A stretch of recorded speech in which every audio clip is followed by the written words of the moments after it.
Harka fuunee akkam jirtu daawwattoota keenya kun oduuwwan gurguddoo tibbanaa biiroo kominikeeshinii Oromiyaatiin dhiyaatudha.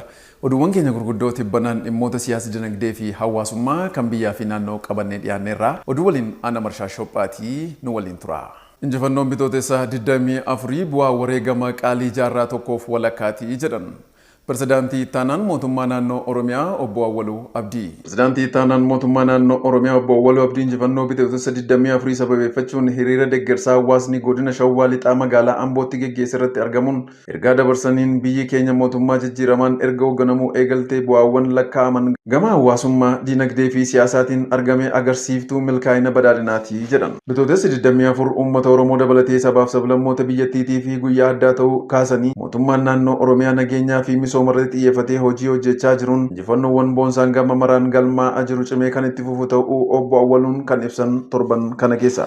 Obbo Awwaluun godinuma Shawwaa Lixaa Aanaa Daljuuttis inisheetiiviiwwan qonnaa dabalatee hojii misooma adda addaa hojjetaman bu'aa argamsiisaa jiran daawwataniiru. Haaluma wal fakkaatuun guyyaan kabaja injifannoo bitootessa 24 bakkoota garaagaraatti sagantaa fiigicha daandii irraa daawwannaa hojiilee misoomaa, waaree aartii, gosa ispoortii taphoota adda addaa fi hiriira deeggarsaan kabajameera. Godinaalee fi magaalota sirni kun itti kabajame irratti hooggantoonni olaanoo namarraa bulii Dr. Mangistuu Baqqalaa fi Obbo Addisuu Araggaa argamaniiru. Sagantaa waaree aartii bitootessa 24 sababeeffachuun magaalaa Finfinnee giddugala aadaa Oromootti qophaa'e irratti argamuun haasaa kan taasisan waajjira paartii badhaadhinaa damee Oromiyaatti itti gaafatamaan ijaarsaa Dr. Mangistuu Baqqalaa bitootessi 24 aadaa siyaasaa jijjiiree qawween mo'achuurraa yaadaan mo'achuu dagaagseera jedhan. Akkasumas Dr. Mangistuun sosochii ispoortii hojjettoonni biiroolee Oromiyaa geggeessan irratti bitootessi 24 guyyaa biiftuun bilisummaa fi walqixxummaa sabaaf sablammootaa biyyattiif itti baatee guyyaa seena qabeessaa kan jedhan torban kana keessa. Mootummaan imaanaa wareegamtootaa fi bu'aa qabsoo uummataatti ija gochaa jira jedhan.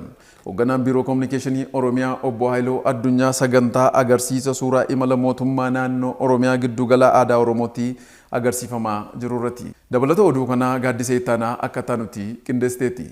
Biiroon kominikeeshinii Oromiyaa injifannoo bitootessa 24 argame sababeeffachuun egzibiishinii guddaa imala mootummaa naannoo Oromiyaa waggoottan torban darban agarsiisu seektaraalee naannoo Oromiyaa hunda hirmaachisuun magaalaa Finfinnee giddugala aadaa Oromootti gaggeessuu eegale. Sagantaa jalqabsiisa agarsiisa kanarratti haasawaa baniisaa kan taasisan hoogganaan biiroo kominikeeshinii Oromiyaa Obbo Haayiluu Addunyaa mootummaan naannoo Oromiyaa hundeeffama isaarraa eegalee Oromiyaa qindeessee dantaa qabeenya seenaa fi nasaa tiksuu fi akka biyyaattis biyya waloo ijaaruuf aarsaa barbaachisu hunda kaffalaa kanarra gahee ta'uu ibsaniiru.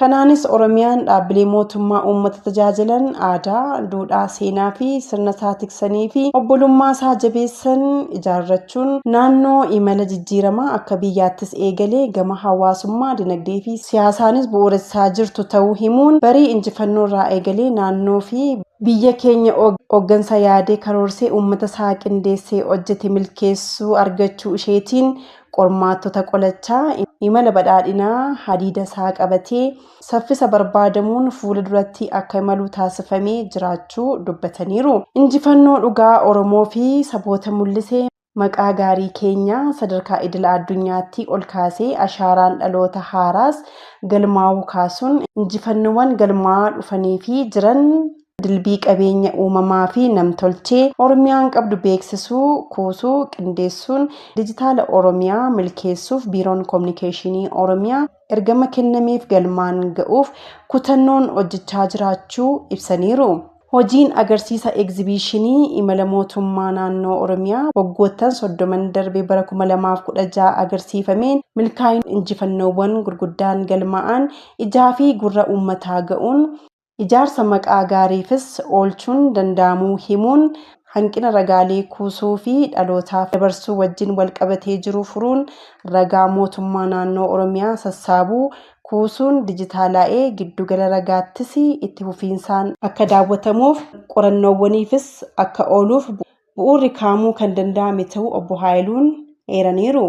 Bara kanas imala mootummaa naannoo Oromiyaa waggoottan jijjiiramaa torban darbe irratti galmaa'aa dhufan gurguddoo bu'uura taasifachuun biirooleen mootummaa naannoo Oromiyaa fi dhaabbileen misoomaa hojii isaanii agarsiisuun uummataafis iftoominni akka uumamuuf agarsiifni guddaan kun qophaa'uu kaasuun agarsiifni kun imala badhaadhinaa waggoottan torban darbee kan itti balballoomsinu dilbii qabeenya uumamaa Oromiyaan qabdu kan itti agarsiifnuu fi haala mijataa hojii investimantiif Oromiyaan qabdu kan itti beeksifnu ta'uu dubbataniiru.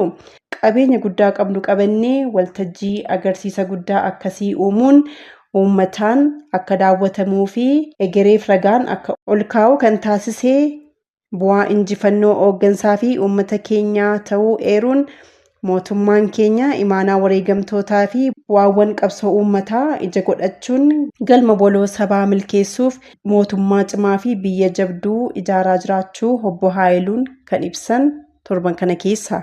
Oduuwwan keenya gurguddoo tibbanaa kanarraaf qabannee xumureerra.